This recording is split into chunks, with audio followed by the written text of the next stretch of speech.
Alors on sait que les épidémies des maladies émergentes notamment sont favorisées par plusieurs facteurs.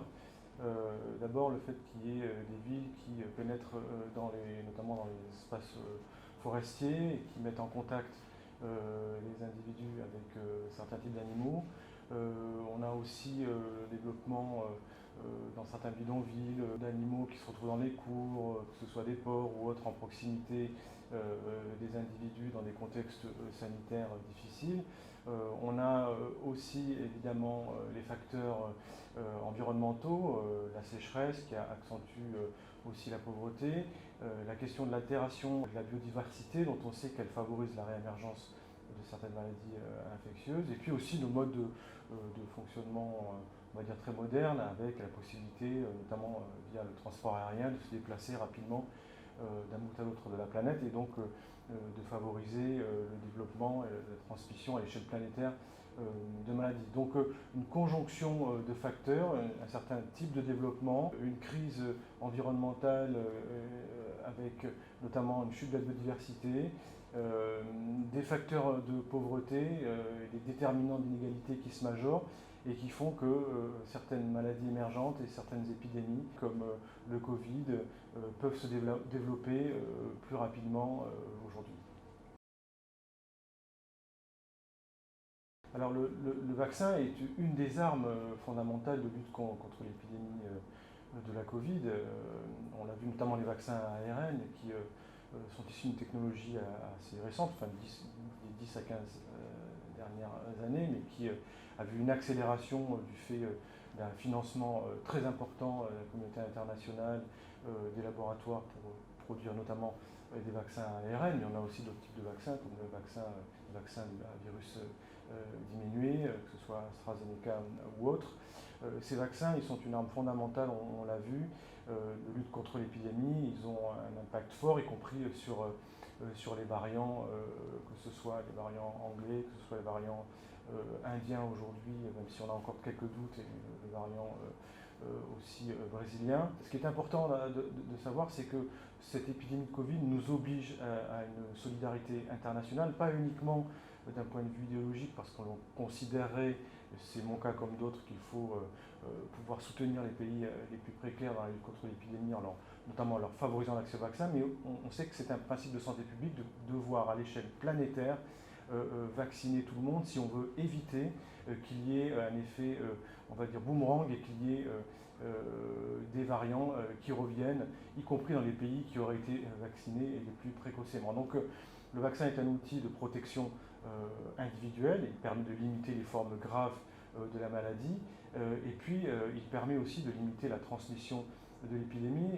Et encore une fois, aujourd'hui, favoriser l'accès au vaccin pour tous, c'est un principe de santé publique planétaire fondamental. On n'a pas encore fait cette bascule, on va dire, de paradigme. Aujourd'hui, la grande majorité des pays vaccinés restent les pays du Nord, dits riches. C'est une infime partie des pays du Sud qui sont vaccinés. Donc il y a énormément de progrès à faire dans ce domaine-là. Bien sûr, continuer la recherche sur le développement de nouvelles thérapeutiques, parce qu'on sait que s'il y a des variantes qui reviennent, si l'on ne pourra pas vacciner tout le monde probablement, eh bien, il faudra qu'on soit armé avec des nouveaux traitements, et puis continuer à lutter contre la crise climatique, lutter contre la chute de la biodiversité, qui sont aussi des déterminants d'émergence ou propagation des épidémies telles que celle de la Covid. On sait que les épidémies, notamment dans les pays du Sud, ont souvent des impacts forts sur des systèmes de santé qui sont fragiles. Régulièrement, des épidémies de méningite dans la bande sahélienne, des épidémies de rougeole viennent bousculer des systèmes en difficulté. Et c'est exceptionnel de voir dans les pays du Nord, en Occident, dans les pays dits riches, un virus qui vient bousculer autant nos systèmes de santé, avec des mortalités très fortes, notamment, et des incapacités à répondre aux besoins.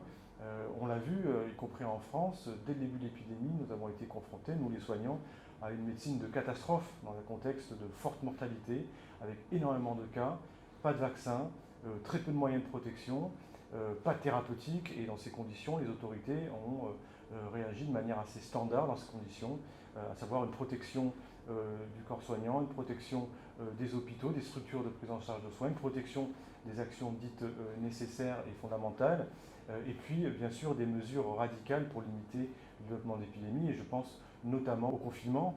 Ces mesures-là, d'ailleurs, ont accentué les inégalités. On a vu près d'1 million de personnes basculer dans la grande précarité en France, qui compte déjà près de 15% de sa population.